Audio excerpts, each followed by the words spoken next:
일단 오늘 경기 결과적으로는 이 선발 라인업에 아스날이 이기고 들어갔다고 볼 수 있을 것 같아요. 제가 중요하게 보는 포인트는 양쪽의 오른쪽 풀백을 저는 좀 주의 깊게 보고 싶거든요. 오늘 레알 마드리드는 발베르데 선발 투입했고요. 아스날은 화이트가 있음에도 불구하고 일단 팀버로 나왔어요. 근데 화이트, 팀버 둘 중에 수비력이 더 좋은 선수는 팀버, 공격력이 더 좋은 선수는 화이트거든요. 근데 아스날이 어쨌든 간 상대 사이드 윙어를 막는 게 중요하다고 생각을 해서 팀버를 선발로 나온 것 같았고 이게 성공적으로 작용을 했다. 그리고 오늘 오른쪽 풀백을 발베르데로 세우면서 레알 마드리드에서도 수비적으로 신경을 썼는데 의외로 신경을 쓴 만큼 수비를 성공하진 못했어. 마르티넬리가 폼이 좋다 보니까 발베르데 뚫는 일들이 꽤 많았고요. 그리고 이 발베르데가 오른쪽으로 가면 또 레알 마드리드가 한 가지 손해를 보는 게 있죠. 바로 중앙에서 못 쓴다는 거야. 약간 토마스 파티가 우풀백으로 들어갈 때 미드필더에서 어느 정도 손해를 보는 것처럼 발베르데가 풀백으로 가다 보니까 가운데 쪽에서 에너지 레벨이 밀리죠. 그 에너지 레벨이 밀리는 거는 어디서 드러났냐? 오늘 특히나 이제 후반전에 아스날이 세컨볼 싸움할 때 거의 다 이겼던 것 같아요. 탱탱볼 싸움, 몸으로 하는 거, 미드필더에서 거의 다 공을 가져갔던 것 같아요. 그러면서 아스날이 계속 소유권 유지하고 자신들의 축구를 할 수 있었죠. 그리고 결국에 여러분들 공격을 안 당하는 방법은 뭐예요? 그러니까 레알 마드리드의 공격을 안 당하는 방법, 우리가 공격을 계속하는 거야. 우리가 소유권을 잃지 않고 계속 공을 가지고 있는 게 공격을 안 당하는 최선의 방법이죠. 그런데 오늘은 아스날이 그렇게 말만 쉬운 거를 경기장에서 좀 인쇄를 했다. 그렇게 볼 수 있을 것 같고요.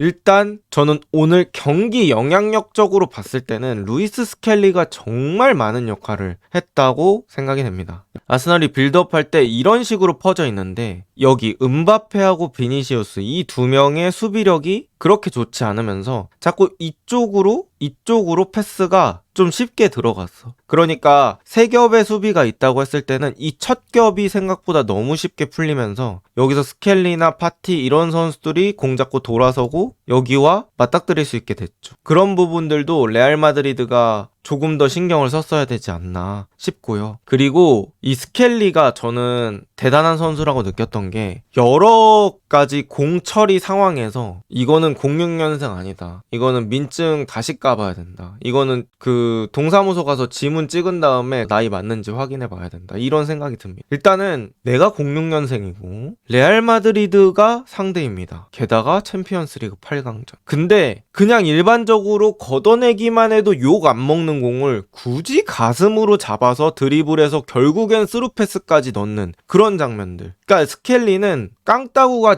그냥 있어요. 내가 공을 뺏기는 게 두려워하는 게 아니고 나 할 수 있어. 약간 이런 마인드가 깔려 있는 것 같아. 야, 어떻게 저렇게 당돌하냐. 그리고 툭 건드렸을 때 파울 당하는 것도 또 괜찮았고. 정말 아르테타가 원하는 완성형 풀백이 여기 있잖아. 티어니, 진첸코, 칼라피오리 다 아니었잖아. 결국엔 뉴스에서 나온 거잖아. 루이스 켈리. 대단합니다. 칭찬하고요.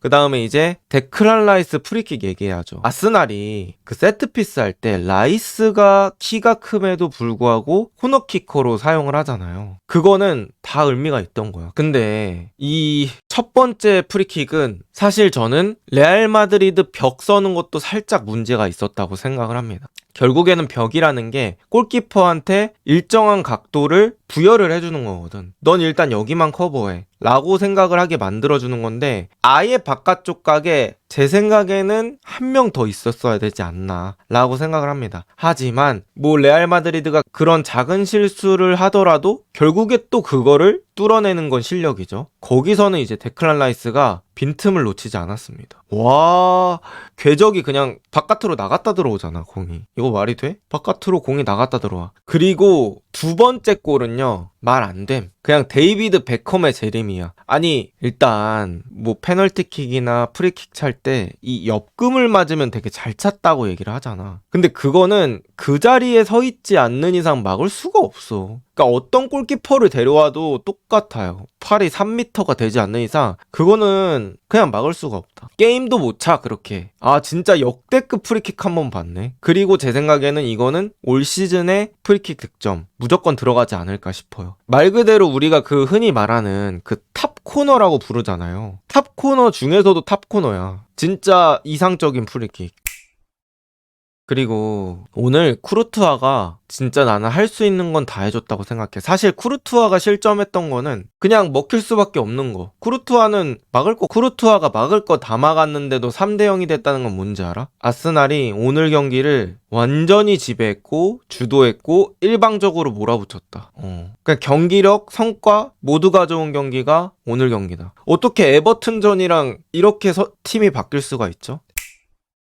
그리고 제가 메리노 얘기 한번 하겠습니다. 공격수가 팀에게 줄 수 있는 최고의 가치가 뭘까요? 저는 골이라고 생각합니다. 현대축구에서 중요하게 여기는 것들 있죠. 뭐 전방 압박도 있고 연계 능력도 있고 오프 더 볼 능력도 있고 수비수 미끼 움직임도 있고 다 좋아. 근데 이런 것들은 골이 없었을 때 얘기를 하게 되죠. 그러니까 골이란 가치는 일단 최우선에 박아두니까 나머지 것들이 얘기가 나오는 거죠. 골 계속 넣는 공격수 있어봐. 다른 가치는 애초에 동등한 선상에 놓일 수가 없어. 근데 메리노가 지금 그거 해주고 있잖아. 메리노가 미드필더지만 이 골에 대한 감각이 있다니까. 어떻게 차면 넣는지 아는 거. 진짜 이거는 거기서 바로 돌릴 생각을 했다는 건 미리 골대를 좀 봐놨다는 거죠. 그리고 내가 이 정도 공 굴러오는 스피드면 바로 차도 되겠다. 바로 차잖아. 골키퍼 입장에서 진짜 제일 어려운 볼이 뭔지 아세요? 바로 차는 거야. 공의 궤적이 예상이 안 되거든. 그러니까 정상급 골키퍼들은 자세를 보고 세이브하는 경우들이 되게 많거든요. 그러니까 키커가 차는 자세를 보고 어디 방향으로 가겠다. 공을 그 발에 대는 걸로도 이 궤적이 흘러나간다? 직선으로 나간다? 그 골키퍼 입장에서는 다 알아. 저 정도 레벨의 골키퍼. 근데 바로 차는 건 예상이 정말 어렵거든. 방향 자체가. 근데 메리노가 탁 바로 차니까.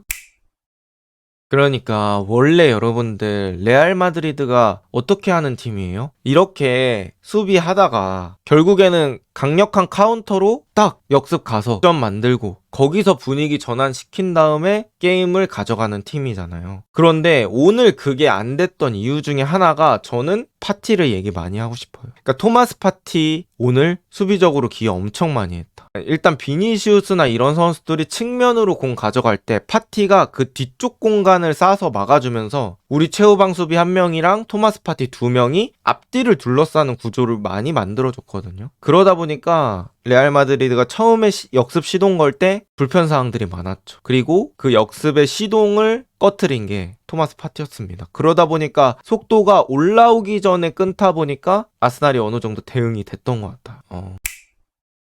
그리고 키비오르 선발 출전했는데 이거 3대 0으로 이긴 거는 의미가 커. 사실 키비오르가 아니나 다를까 오늘 전반전에는 불안한 장면들이 꽤 있었어요. 공을 처리하는 그런 과정 속에서. 근데도 불구하고 이거는 팀으로서 같이 막은 거야.